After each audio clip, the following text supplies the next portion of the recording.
ஆண்டவராகிய இயேசு கிறிஸ்துவின் கிருபையும் சமாதானமும் உங்கள் அனைவரோடு கூட என்றென்றைக்கும் இருக்கிறார். நான் உன்னை விட்டு விலகுவதும் இல்லை, உன்னை கைவிடுவதும் இல்லை என்று சொன்ன நம்முடைய பரம தகப்பன் ஆண்டவராகிய இயேசு கிறிஸ்து நம்மோடு கூட இருக்கிற சமாதானமாய் இருப்பார். எரேமியா 37ஆம் அதிகாரம் 1ஆம் வசனம் முதல் 21ஆம் வசனம் வரை. கர்த்தருடைய பிள்ளைகள் கர்த்தர் சொல்லாமல் எங்கும் போகவோ வரவோ கூடாது. எந்த இடத்தில் நாம் இருக்க வேண்டும், எப்பொழுது இருக்க வேண்டும் என்பதை கர்த்தர் சொன்னபடி கேட்டே நாம் செயல்பட வேண்டும். எங்கு போனாலும், எங்கிருந்து வந்தாலும், எப்பொழுது எந்த இடத்தில் தங்கினாலும் கர்த்தர் அனுமதி இல்லாமல் நாம் செயல்பட்டால் அது நமக்கு ஆபத்தை கொண்டு வரும் என்ற பாடத்தை இந்த வேத பகுதியில் கற்றுக்கொள்ளலாம். இஸ்ரவேல் தேசத்தில் எரேமியா தீர்க்கதரிசியின் காலத்தில் நடந்த சம்பவம் இங்கு குறிப்பிடப்பட்டிருக்கிறது. இதில் ஆழமான பல காரியங்கள் உண்டு என்றாலும் தீர்க்கதரிசிகளுக்கு வரும் சோதனைகள், போராட்டங்கள் எப்படிப்பட்டது, அது எவ்வளவு கொடுமையானது என்பதை தெரிந்து கொள்ளலாம். அதாவது மனிதர்கள் இன்னொருவரை புரிந்து கொள்வது என்பது மிகவும் அவசியமாக இருக்கிறது. ஒரு தீர்க்கதரிசியை, கர்த்தருடைய பிள்ளையை, கர்த்தருடைய வார்த்தையை சொல்லும் மனிதனை நாம் நிச்சயம் புரிந்து கொள்ள வேண்டும். அவர்களை கனப்படுத்த வேண்டும். அவர்கள் வார்த்தைகளை ஏற்றுக்கொள்ள வேண்டும். அப்படி இல்லாவிட்டால் அது மிகுந்த ஆபத்தில் நம்மை கொண்டு போய்விடும் என்பதை குறித்து இந்த வேலை பகுதியில் நாம் தெரிந்து கொள்ளலாம். எரேமியா தீர்க்க தரிசனம் உரைக்கிறார். அதை சிதேக்கியா ராஜா கேட்க மறுக்கிறார். அதாவது தீர்க்க தரிசிகளுக்கு விரோதமாய் செயல்படுவதை விட்டுவிட வேண்டும். வாயை திறக்கக்கூடாது. கர்த்தருடைய ஊழியர்கள், கர்த்தருடைய தீர்க்க தரிசிகள் இப்படிப்பட்ட கர்த்தருடைய பிள்ளைகளை, பரிசுத்தவான்களை, அதாவது நல் வார்த்தைகளை, சந்தோஷமான வார்த்தைகளை சொல்லும் ஊழியர்களை எல்லோரும் ஏற்றுக்கொள்வார்கள். உங்களுக்கு துன்பம் வரப்போகிறது, கொடுமை வரப்போகிறது, அழிவு வரப்போகிறது என்று தீர்க்க தரிசனம் உரைத்தால் அப்படிப்பட்ட ஊழியர்களை ஏற்றுக்கொள்வது கடினமாய் இருக்கிறது. ஜனங்கள் அவர்களை ஏற்றுக்கொள்வதில்லை. பெரும்பாலானவர்கள் அதை ஏற்றுக்கொள்வதில்லை. நீ என்ன இப்படி சொல்லுகிறாய், கர்த்தர் எப்படி இப்படி சொல்வார் என்று. உண்மை என்னவென்றால் தீர்க்கதரிசிகள், உண்மையான தீர்க்கதரிசிகள் அதிகமாய் சொல்லக்கூடிய தீர்க்க தரிசனங்கள் கடினமானதா இருக்கும், கருகடானதா இருக்கும். அதாவது நமக்கு வரும் துன்பத்தை குறித்து அவர்கள் பேசுவார்கள்.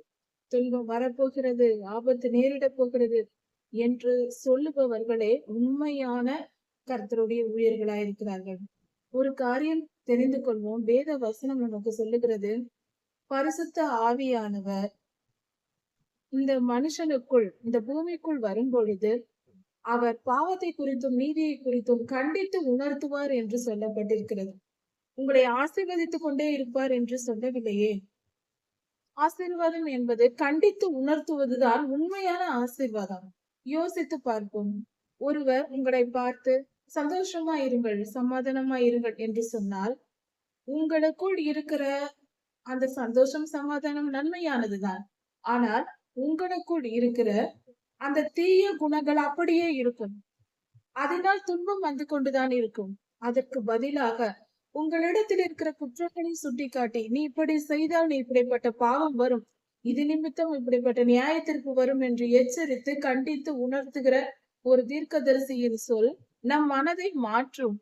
நம் பாவங்கள் அற நம் மனதை கழுவும். அப்பொழுது நாம் பரிசுத்தவான்கள் ஆகிறோம். அப்பொழுதல்லவா உண்மையான கர்த்தருடைய தீர்க்க தரிசனத்தை நாம் பெற்று பலனடைகிறவர்களாய் இருக்கும். யோசித்து பார்ப்போம்.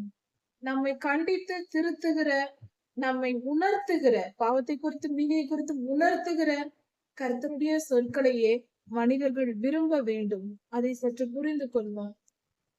நன்மை நடக்க போகிறது என்பதை சொல்லாமல் வந்தாலும் சந்தோஷமாயிருப்போம், ஏற்றுக்கொள்வோம். ஆஹா, ஆச்சரியம், நல்லது நடந்து விட்டது என்று உற்சாகமாய் ஏற்றுக்கொள்ளலாம் சுலபமாக. ஆனால் ஒரு துன்பம் வரப்போகிறது என்றால் முன்பே தெரிந்திருந்தால் நான் திருந்தியிருப்பேனே என்று சொல்லுவோம் அல்லவா? முன்பே தெரிவது நல்லது. ஆபத்தும் துன்பமும் முன்பே தெரிந்து கொள்வது, அதை நம்மை தெரியப்படுத்துகிறவர்கள் அல்லவா நமக்கு, அவர்களை ஏற்றுக்கொள்ள வேண்டும். இந்த தெளிவு நம் மனநிலைக்கு தேவை. எரேமியா தீர்க்கதரிசிக்கு ஒரு பெயர் சொல்லப்படுகிறது. அந்த காலத்தில் சொல்லி இருக்கிறார்கள், அழுகிற தீர்க்கதரிசி என்று. அவர் அவ்வளவு அதிகமான கடினமான கருகலான வார்த்தைகளையே அவர் சொல்லி இருக்கிறார் தீர்க்க தரிசனமாக.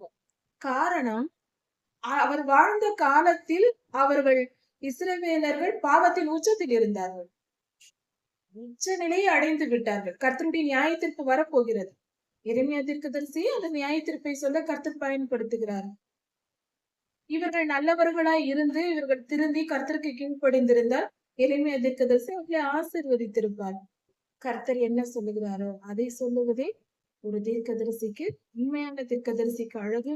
அப்படிப்பட்டவர்களை ஏற்றுக்கொள்வதே உண்மையான விசுவாசிகளுக்கு, கர்த்தருடைய பிள்ளைகளுக்கு, தேவ பிள்ளைகளுக்கு அதுவே அழகு. புரிந்து கொள்வோம். எது சரி, எது நல்லது, எது கெட்டது என்பதை தெரிந்து கொள்வதே நல்லது. யூதா தேசத்தில் இருந்த யூத கோத்திரத்தாரும் எருசலேமின் குடிகளும் மிகவும் பாவம் செய்து கர்த்தருக்கு கோபம் ஊட்டிக் கொண்டிருந்தார்கள். நெடுநாளாக கர்த்தர் அவர்களை எச்சரித்தார், தீர்க்கதரிசிகள் மூலமாக பேசினார், பல காரியங்களை சொன்னார். ஆனால் அவர்கள் செவி கொடுக்கவில்லை. கடைசியாக எரேமியா மூலமாக பல தீர்க்க தரிசனங்களை வைத்தார். எதை கேட்டும் அவர்கள் திருந்தவில்லை. எரேமியா தீர்க்கதரிசி கர்த்தருடைய உண்மையான வார்த்தைகளை, பாபிலோன் ராஜா வருவான், உங்களை எதிர்ப்பான், கல்தையர்கள் வருவார்கள், எருசலேமை சுட்டெரிப்பார்கள் என்றெல்லாம் கர்த்தருடைய வார்த்தை வந்ததை அப்படியே சொன்னார். யாரும் விசுவாசிக்கவில்லை. ஆனால் யூதாவில் இருந்த, எருசலேமில் இருந்த கள்ள தீர்க்கதரிசிகள் அப்படியெல்லாம் எதுவும் நடக்காது, கர்த்தர் உங்களை ஆசீர்வதிப்பார் என்று நல் வார்த்தைகளை பொய்யான தீர்க்க தரிசனங்களாக சொன்னார்கள். அதையே அந்த ராஜா நம்பிக்கொண்டிருந்தார். ஆனால் நடந்தது என்ன? உண்மையான எரேமியா ஐயாவின் வார்த்தைகள், கர்த்தருடைய வார்த்தைகள், தீர்க்க தரிசனங்கள் உண்மையாய் பலித்தது. பாபிலோன் ராஜா வந்து, நேபுகாத்நேச்சார் ராஜா யூதாவிலும் எருசலேமின் குடிகள் இருக்கும் இடங்களிலும் இருக்கிற அநேகரை சிறைப்பிடித்துக் கொண்டும் பலரை கொன்றும் இப்படியாக தனக்கென்று ஒரு ராஜாவை ஏற்படுத்தி வைத்து விட்டு போனார். இப்படி பாபிலோன் ராஜாவாகிய நேபுகாத்நேச்சார் சென்ற பின்பு நடந்த காரியம் என்ன? யூதாவில் சிதேக்கியா ராஜாவாய் அரசாண்டு கொண்டிருந்தார். அப்பொழுது எரேமியா ஐயாவுக்கு கர்த்தருடைய வார்த்தை வந்தது. எரேமியா தீர்க்கதரிசி கர்த்தர் சொன்ன எல்லா வார்த்தைகளையும் சொன்னார். ஆனால் சிதேக்கியா ராஜாவோ, அந்த ராஜாவின் பிரபுக்களோ, ஜனங்களோ, அதிபதிகளோ, அதிகாரிகளோ யாரும் செவி கொடுக்கவில்லை. கர்த்தருடைய வார்த்தைக்கு செவி கொடுக்கவில்லை. கொஞ்ச காலம் ஆன பின்பு சிதேக்கியா ராஜா யூகால் என்கிற ஒரு மனிதனையும் செப்பனியா என்னும் ஆசாரியனையும் 2 பேரையும் எரேமியாவின் இடத்தில் அனுப்புகிறார். அனுப்பி, நீ நம்முடைய தேவனாகிய கர்த்தரை நோக்கி நமக்காக, நம்முடைய ஜனங்களுக்காக, நம் தேசத்திற்காக கர்த்தரை நோக்கி விண்ணப்பம் பண்ண வேண்டும் என்று சிதேக்கியா ராஜா சொல்லி அனுப்பினார் எரேமியா ஐயாவுக்கு. அதாவது எரேமியா ஐயாவை பார்த்து கர்த்தரை நோக்கி ஜெபம் பண்ணுங்கள், நம் தேசம் இப்படியாக அந்நியனிடத்தில் அடிமைப்பட்டு கிடக்கிறது, விடுதலையாக வேண்டும், நம் தேசம் காப்பாற்றப்பட வேண்டும் என்று நம் தேசத்திற்காக விண்ணப்பம் செய்யுங்கள் என்று 2 அனுப்பி சொல்லுகிறார் எரேமியா ஐயாவுக்கு. எரேமியா ஐயாவுக்கு கர்த்தரிடத்திலிருந்து வார்த்தை பலமுறை தீர்க்க தரிசனம் சொன்ன போது கேட்கவில்லை. ஆனால் இப்பொழுது போய் கர்த்தரை நோக்கி ஜெபம் பண்ணுங்கள், நம் ஏதோ நெருக்கடியான ஒரு சூழ்நிலை ஏற்பட்டிருக்கிறது. அதனால் சிதேக்கியா ராஜா சொல்லி அனுப்புகிறார் தீர்க்கதரிசியின் இடத்தில், கர்த்தரிடத்தில் விண்ணப்பம் பண்ணுங்கள் எங்களுக்காக என்று. அந்த சமயத்தில் எரேமியா ஐயா சிறை வைக்கப்படவில்லை. அதாவது ஜனங்கள் மத்தியில் போய் கொண்டிருந்தார். அவர் சிறை வைக்கப்படுவதற்கு முன்பாக நடந்த சம்பவம் இது. இந்த சமயத்தில் எகிப்தின் சேனை அங்கிருந்து புறப்பட்டது. எருசலேமோடு யுத்தம் செய்ய முற்றுகை போடுவதற்காக எகிப்திலிருந்து பார்வோனின் சேனை புறப்பட்டு விட்டது. ஆனால் எருசலேமை சுற்றி கல்தையர் ஏற்கனவே முற்றுகை போட்டிருக்கிறார்கள். எகிப்தின் சேனை வரப்போகிறது என்று தெரிந்ததும் கல்தையர்கள் உடனே புறப்பட்டு போய்விட்டார்கள். எகிப்தின் சேனை பெரியது. அதனால் கல்தையர்களை அந்த எகிப்தின் சேனை தாக்கி விடாதபடிக்கு எருசலேமை சுற்றிலும், அந்த மதில் சுவரை சுற்றிலும் முற்றுகை போட்டிருந்த கல்தையர்கள் புறப்பட்டு போய்விட்டார்கள். இந்த நிலையில்தான் இந்த ராஜா எரேமியா ஐயாவிடத்தில் ஆள் அனுப்புகிறார். அப்பொழுது கர்த்தருடைய வார்த்தை எரேமியா தீர்க்கதரிசிக்கு வருகிறது. அதாவது எருசலேமுக்கு உதவி செய்யும்படியாக, அதாவது முற்றுகை போடுதல் என்றால் என்ன என்பதை சற்று தெரிந்து கொள்ள வேண்டும். நாம் வீட்டிற்கு சுவர், காம்பவுண்ட் சுவர் கட்டுவது போல, மதில் சுவர் கட்டுவது போல இந்த காலத்தில் நாம் செய்கிறோம். அது போல அந்த காலத்தில் ஒவ்வொரு ஊருக்கும் மதில் சுவர் இருக்கும், காம்பவுண்ட் சுவர் இருக்கும். 12 அடி அகலம் உள்ள காம்பவுண்ட் சுவர், 12 அடி உயரம் உள்ள எருசலேமில் மதில் சுவர் இருந்ததாம். அவ்வளவு பெரியதாக கற்களால் கட்டப்பட்ட மதில் சுவர். எதிரி உள்ளே நுழைந்து விட முடியாது, அப்படியாக கட்டி வைத்திருந்தார்கள். இந்த நிலையில் அந்த காலத்தில் ஒரு ராஜாக்கள் யுத்தம் செய்ய வர வேண்டும் என்றால், ஒரு பட்டணத்தை பிடிக்க வேண்டும் என்றால், பட்டணம் என்றாலே அந்த மதில் சுவர் இருந்தால்தான் அதை பட்டணம் என்று சொல்வார்கள். அப்படிதான் அந்த காலத்தில் பழக்கமாக இருந்தது. இப்படி செய்து வைத்திருந்தார்கள். ஒரு ஜனக்கூட்டம் ஒரு ராணுவம் இவர்களோடு யுத்தம் செய்ய வருகிறது. அந்த காலத்தில் பொன் பொருள்களுக்காகவும் தானியத்திற்காகவும், பணம், தானியம், பொருள்கள் போன்றவற்றிற்காக ஒரு இடத்திலிருந்து இன்னொரு நாடு, அதாவது ஒரு பட்டணம் செழிப்பா இருக்கிறது என்று தெரிந்தால் மற்ற பட்டணத்தார் அதை முற்றுகை போட்டு அவர்களை வெற்றி பெற்று அவர்களை கொள்ளையடித்துக் கொண்டு போய்விடுவார்கள். இப்படிப்பட்ட பழக்கம் அந்த காலத்தில் இருந்தது. இப்படியாக எருசலேமை முற்றுகை போட்டு அழித்து போடும்படியாக கல்தேயர்கள் அந்த மதில் சுவரை சுற்றி இருக்கிறார்கள், உள்ளே வர முடியாது. அதனால் அவர்கள் சுற்றி கொள்வார்கள், அந்த சுற்றி அங்கேயே தங்கி விடுவார்கள். அதற்கு பெயர் முற்றுகை போடுதல் என்று பொருள். அப்படி என்றால் என்ன நடக்கும் என்றால், அவர்கள் சுற்றி உட்கார்ந்திருப்பதினால், தங்கி இருப்பதினால் அந்த நகரத்தை விட்டு ஜனங்கள் வெளியே போக முடியாது. அந்த நகரத்தில் இருக்கிற உணவுப் பொருள்கள் இருக்கும் வரைக்கும் அவர்கள் சாப்பிடலாம், இருக்கலாம். அதன் பின்பு பஞ்சம் உண்டாகும். வெளியே வந்தால் எதிரிகள் இருக்கிறார்கள், அது நிமித்தம் அவர்கள் உள்ளேயே இருப்பார்கள். விவசாயம் செய்வதற்கும் மற்ற காரியங்களுக்கும் பட்டணத்தை விட்டு வெளியே வர முடியாது. இந்த நிலையில் அந்த எதிரி சூழ்ந்திருக்கிறவர்கள் அவர்களை பிடித்து கொன்று அடித்து போட்டு உள்ளே நுழைந்து விடுவார்கள். இதுதான் முற்றுகை போடுதல் என்று பொருள். இப்படி செய்வதற்காக கல்தேயர் சூழ்ந்து நிற்கிறார்கள். இந்த சமயத்தில் எருசலேம் ராஜாவாகிய சிதேக்கியா எகிப்தின் ராஜாவினிடத்தில் உதவி கேட்கிறார். எங்கள் பட்டணத்தை சுற்றிலும் இப்படியாக கல்தேயர்கள் சூழ்ந்து கொண்டார்கள், எங்களை காப்பாற்றும்படியாக நீர் எங்களுக்கு உதவி செய்யும் என்று கர்த்தரை நோக்கி விண்ணப்பம் பண்ணாமல் எகிப்தின் ராஜாவாகிய பார்வோனுக்கு செய்தி அனுப்புகிறார். எகிப்தின் ராஜாவாகிய பார்வோன் அங்கிருந்து புறப்பட்டு வருகிறார். அந்த சமயத்தில் தான் இஸ்ரவேலில் இருந்த எரேமியா தீர்க்கதரிசிக்கு கர்த்தருடைய வார்த்தை உண்டாகிறது. நீ நம்பியது போல, கர்த்தர் சொல்லுகிறார், நீ நம்பியது போல எகிப்தின் ராஜா உன்னை காப்பாற்ற போவதில்லை. எகிப்தின் ராஜா மீண்டுமாக புறப்பட்டான், ஆனால் திரும்பி போய் விடுவான். கல்தேயர், உங்களை விட்டு புறப்பட்டு போன கல்தேயர் மீண்டும் எருசலேமுக்குள் நுழைந்து உங்களை கொள்ளையிட்டு கொலை செய்து நகரத்தை சுட்டெரிப்பார்கள் என்று கர்த்தர் தீர்க்க தரிசனம் சொல்லுகிறார். கர்த்தருடைய வார்த்தை எரேமியாவுக்கு வந்தது. எரேமியா இந்த வார்த்தைகளை சொல்லிவிட்டார். இது ஏன் நடந்தது என்றால், நமக்கு எப்பொழுதும் ஒரு துன்பம் வந்தால் நாம் என்ன செய்ய வேண்டும்? கர்த்தரை நோக்கி கூப்பிட வேண்டும். கர்த்தாவே என்னை காப்பார், நான் எங்கே போவேன்? உண்மை தவிர எனக்கு கதி இல்லை என்று கர்த்தருடைய திருப்பாதங்களை பற்றி கொள்ள வேண்டும். அவர் திருப்பாதத்தில் விழுந்து விட வேண்டும். நீரே என் கதி, என்னை காப்பாற்றும் என்று சொல்லிவிட்டால் அவரை சரணடைந்தவர்களை அவர் கைவிடுவாரா? அவர் நல்லவர் அல்லவா? அவரை போல நல்லவர் எங்கும் எந்த உலகத்திலும் கிடையாது அல்லவா? அப்படி இருக்க அவரை நாம் சரணடைந்தால் நிச்சயம் எந்த துன்பத்திலிருந்தும் தப்பித்துக் கொள்ளலாம். விதிவிலக்கே கிடையாது. தப்பிக்க முடியாத துன்பம் என்று ஒன்று கிடையாது, போராட்டம் என்று கிடையாது. எதுவா இருந்தாலும் கர்த்தருடைய திருப்பாதங்களை அண்டிக் கொண்டால் விடுதலை தான் நிச்சயம். அப்படி இருக்க நம்முடைய விசுவாசம் கர்த்தரிடத்தில் இருக்க வேண்டும். கர்த்தர் எனக்கு செய்வார், என்னை விடுதலையாக்குவார், அவர் நன்மைகளை எனக்கு தருவார் என்று அவர் பாதத்தில் விழுந்து அவரை ஆண்டிக் கொண்டு அவரிடத்தில் ஜெபிக்க வேண்டும். ஆனால் இங்கே சிதேக்கியா ராஜா செய்ததென்ன? எகிப்தின் ராஜாவை நம்பினார். அதனால் கர்த்தர், நீ அந்நியரை நீ நம்பியதினால் நான் உன்னை கைவிட்டேன், நீ என்னை நோக்கி வரவில்லை.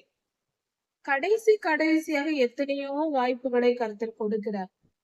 கர்த்தர் என்ன சொன்னார் என்றால், கல்தேயர் உங்களுக்கு விரோதமாக யுத்தம் செய்து இந்த பட்டணத்தை பிடித்து விடுவார்கள் என்று சொன்னார்.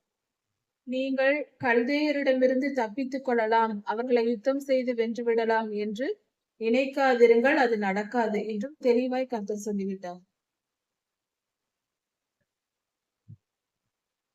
கல்தேயர் நம்மை விட்டு போய்விடுவார்கள் என்று நினைத்துக் கொண்டு ஏமாந்து விடாதிருங்கள் என்று கர்த்தர் பலமுறை சொல்லிவிட்டார். கல்தேயரிடமிருந்து நாம் தப்பித்துக் கொள்ளலாம் என்று நம்பி ஏமாந்து போகாதிருங்கள் என்று கர்த்தர் சொல்லுகிறார். நீங்கள் யுத்தம் செய்து கல்தேயரை நீங்கள் பலரை கொன்று போட்டாலும், மிச்சம் இருக்கிறவர்கள் காயம்பட்டவர்களாய் இருந்தாலும், அங்கு கூடாரத்தில் தங்கியிருக்கிறார்கள் அல்லவா, அதாவது பொருள்களை பாதுகாத்துக் கொண்டிருக்கிறார்கள் அல்லவா, அவர்கள் வந்து யுத்தம் செய்து பட்டணத்தை கொன்று அழித்து போடுவார்கள். அதாவது நான் கல்தேயரிடம் உங்களை ஒப்படைத்து விட்டேன், எருசலேமை ஒப்படைத்து விட்டேன், நிச்சயம் அவர்கள் அழித்து விடுவார்கள், புரிந்து கொள்ளுங்கள் என்று மிக தெளிவாய் உறுதியாய் கர்த்தர் வெளிப்படுத்தி விளக்கமாக சொல்லி இப்படி புரிந்து கொள்ளுங்கள் என்று சொல்லிவிட்டார். எப்படியும் நீங்கள் கல்தேயரிடம் மாட்டிக்கொண்டீர்கள், அவர்கள் உங்களை அழிப்பதும் சிறைப்பிடிப்பதும் உறுதி என்று கர்த்தர் சொல்லிவிட்டார். கல்தேயர்கள் எருசலேமை சுட்டெரிப்பார்கள் என்று கர்த்தர் உறுதியாய் சொல்லிவிட்டார். பார்வோனின் சேனை எருசலேமுக்குள் வரப்போகிறது என்று தெரிந்து கல்தேயர்கள் புறப்பட்டு போய்விட்டார்கள். எருசலேமை சுற்றிலும் இருந்தவர்கள் புறப்பட்டு போய்விட்டார்கள். அந்த சமயம் பார்த்து எரேமியா தீர்க்கதரிசி ஒரு காரியத்தை செய்கிறார். இது கர்த்தர் சொன்ன வார்த்தை அல்ல. கர்த்தருடைய வார்த்தையை கேட்காமல் இதை செய்திருப்பார் என்று தோன்றுகிறது. கர்த்தர் சொல்லி இருந்தால் அந்த காரியம் நிச்சயம் நிறைவேறும். எப்படியாவது கர்த்தர் நிறைவேற்றுவார். ஆனால் எரேமியா தீர்க்கதரிசி தாமாக பயந்து தன்னை காப்பாற்றிக் கொள்ளும்படியாக இது அவர் செய்த தவறாக தான் தோன்றுகிறது. அவர் என்ன செய்கிறார்? எருசலேமை விட்டு பென்யமீன் வாசல் வழியாய் புறப்பட்டு பென்யமீன் தேசத்துக்கு போய்விடலாம் என்று நினைக்கிறார். இப்படி பென்யமீன் தேசத்திற்கு போகும்படியாக பென்யமீன் வாசல் வழியாக இவர் புறப்பட்டு செல்ல முற்பட்ட போது அங்கிருந்த காவல் சேனாதிபதியின் தலைவன் எரியா என்னும் ஒரு மனிதன் இருந்தான். அந்த மனிதன் எரேமியாவை பிடித்து கொண்டான். நீர் வந்து கல்தேயரை சேரப் போகிறீர், அவர்கள் பக்கம் சேர்ந்து கொள்ள போகிறீர், அதற்காக தான் போகிறீர் என்று சொல்லி பிடித்து கொண்டான். அதாவது எரேமியாவை தவறாய் புரிந்து கொண்டு அவரை கொடுமைப்படுத்தும்படியாக எரியா என்னும் காவல் சேர்வையின் அதிபதி, அப்படி என்றால் மிக பெரிய காவல்துறை அதிகாரி, உயர்ந்த பதவி வகிக்கிற ஒரு பெரிய காவலர் அதிகாரி ஒருவர் பிடித்து விட்டார். அப்பொழுது எரேமியா சொல்லுகிறார், நீ சொல்வது போய், நான் கல்தேயரை சேர போகிறவன் அல்ல, நான் அவர்களோடெல்லாம் போய் சேர மாட்டேன், நீ சொல்வது போய் அப்படி என்று சொல்லுகிறார். ஆனாலும் எரேமியா தீர்க்கதரிசி சொன்னதை எரியா செவி கொடுத்து கேட்கவில்லை. கட்டாயமாக சிறை பிடித்து எரேமியாவை பிடித்து கொண்டு நேராக பிரபுக்களிடத்தில் கொண்டு போய் சேர்த்தார். பிரபுக்கள் என்றால் இன்றைய காலத்தில் மினிஸ்டர்கள் போல, மந்திரிகளிடத்தில் சேர்ப்பது போல அவர்களிடத்தில் கொண்டு போய் சேர்க்கிறார். இப்படி இருக்கும் பொழுது அந்த பிரபுக்கள் எல்லாம் ஒன்று சேர்ந்து அந்த பிரபுக்கள் எரேமியாவின் மேல் கடும் கோபம் கொண்டார்களாம். மிகுந்த உக்கிர கோபத்தோடு அவரை பிடித்து யோனத்தான் வீட்டில் சிறை வைத்து விட்டார்கள். யோனத்தான் வீட்டை காவல் கூடமாக சிறைச்சாலையாக மாற்றி இருந்தார்கள். அங்கு அவரை சிறை வைத்து விட்டார்கள். எரேமியா தீர்க்கதரிசி கர்த்தருடைய வார்த்தையை கேட்காமல், கர்த்தரிடத்தில் அனுமதி பெறாமல் இவர் தப்பித்து ஓட நினைத்திருக்கிறார். பொல்லாப்பு வந்துவிட்டது. அதாவது எந்த ஒரு கர்த்தருடைய தீர்க்கதரிசியும் கர்த்தருடைய பிள்ளைகளும் கர்த்தருடைய சொல் கேட்டு நடக்க வேண்டும். ஒவ்வொரு செயலிலும் நாம் எங்கு போவது வருவது என்றால் முக்கியமாக நம்முடைய போக்குவரத்து கர்த்தரால் நியமிக்கப்பட்டிருக்க வேண்டும். அவர் சொல்லும் இடத்திற்கு போக வேண்டும், வர வேண்டும், சொல்லும் காலத்தில் தான் போக வேண்டும். இதை சரியாக பின்பற்ற வேண்டும். அப்படி செய்யும் பொழுது நமக்கு எந்த பிரச்சனையும் வராது. அப்படி சிறு காரியங்கள் ஏதாவது இடர்கள் ஏற்பட்டாலும் கர்த்தர் நம்மை காப்பாற்றி விடுவார். அதனால் நம்முடைய போக்குவரத்து கர்த்தருடைய விருப்பத்தின்படி சித்தத்தின்படி இருக்க வேண்டும். இதை புரிந்து கொள்வோம். எரேமியா கர்த்தருடைய அனுமதி பெறாமல், கர்த்தர் சொல்லாமல் இவராக தப்பித்து போக நினைத்தார். பொல்லாத மனிதர்களிடம் மாட்டிக்கொண்டார். இப்பொழுது இவர் சிறைச்சாலை கைதியானார். யோனத்தான் வீடு சிறைச்சாலையா இருந்திருக்கிறது. அது மிகவும் கொடுமையான இடமாக சொல்லப்பட்டிருக்கு. வேதமேகும் அதான் சொல்லுகிறது. அவர் பிற்காலத்தில் அவர் பேசுகிறார் சிதேக்கியா ராஜாவிடம். அப்பொழுது போனால், நான் யோனத்தான் வீட்டிற்கு என்னை அனுப்பி விடாதிரும், அங்கு போனால் நான் செத்து போவேன் என்று ராஜாவினிடத்தில் சொல்லுகிறார். அந்த அளவுக்கு அங்க கொடுமைப்படுத்தும் இடமா இருக்கிறேன். அந்த சிறைச்சாலை மிக கொடுமை. இந்த கால சிறைச்சாலை போலல்ல, அங்கு மிகவும் கொடுமைப்படுத்தி இருக்கிறார்கள். இப்படிப்பட்ட சூழ்நிலையில் எரேமியா அங்கு போய் கொடுமைக்கு உட்பட்டு விட்டார். அதாவது நாம் எப்பொழுதும் கர்த்தருடைய சொல் கேட்டு கர்த்தர் சொல்லும் இடத்தில் நாம் இருக்க வேண்டும். இடம் மாறினால் மிகவும் துன்பத்திற்கு ஆளாக வேண்டும். எந்த ஒரு தீர்க்க தரிசன அழைப்புக்கென்றே அது கட்டாயமாய் இருக்கிறது, சட்டத்திட்டமாய் இருக்கிறது. அதாவது எந்த ஒரு தீர்க்கதரிசியும் எந்த நேரத்தில் எங்கு தங்க வேண்டும், எங்கு போக வேண்டும், எங்கு வர வேண்டும் என்றெல்லாம் கர்த்தர் என்ன சொல்லுகிறாரோ அதை மட்டும் கேட்டு செய்ய வேண்டும். நம் விருப்பத்தின்படி நாம செயல்படக்கூடாது. அது ஆபத்தில் முடியும். இதற்கு இந்த வேத பகுதி நமக்கு தெளிவாய் இந்த காரியங்களை போதிக்கிறது. இந்த வேத பகுதி தெளிவாய் இந்த காரியங்களை நமக்கு போதிக்கிறது. எரேமியா கர்த்தர் சொல்லாமல் வெளியே செல்ல முயற்சி செய்தார். துன்பத்திலிருந்து தப்பித்துக் கொள்ளலாம் என்று. அதன் விளைவாக இப்படிப்பட்ட துன்பம் வந்தது.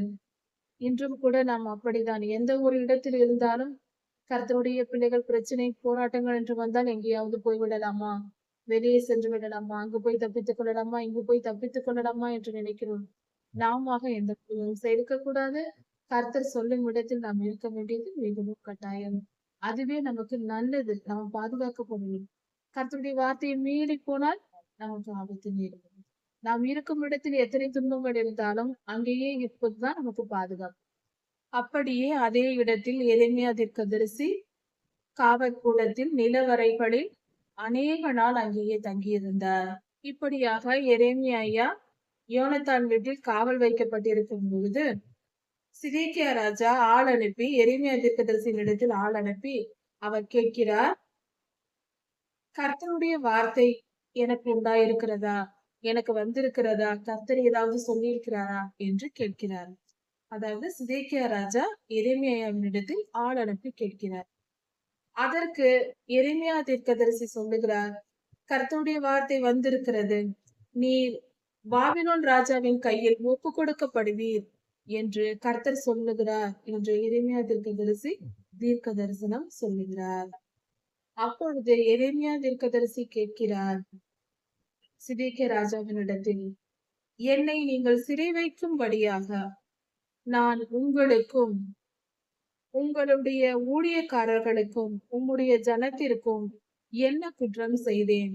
நான் எந்த குற்றத்தை செய்தேன்? என்னை ஏன் சிறைச்சாலையில் வைத்திருக்கிறீர் என்று எரேமியா தீர்க்கதரிசி சிதேக்கியா ராஜாவின் இடத்தில் கேட்கிறார். நான் உண்மையான தீர்க்க தரிசனம் சொன்னேன், முன்பே சொன்னேன்.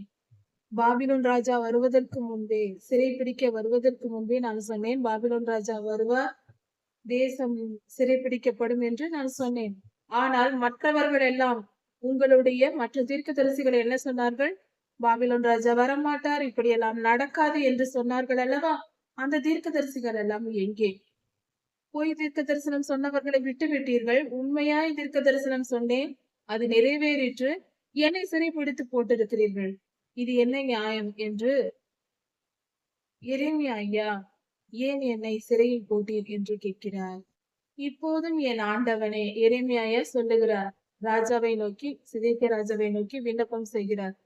என் ஆண்டவனே என்றால் என்னுடைய முதலாளியே என்று கூறும். எனக்கு செவி கொடுத்து, தயவு செய்து என் வார்த்தையை கேட்டு என் விண்ணப்பத்திற்கு செவி கொடுத்து என்னை யோனத்தானுடைய வீட்டிற்கு, அந்த சிறைச்சாலைக்கு என்னை அனுப்பி விடாதிருங்கள்.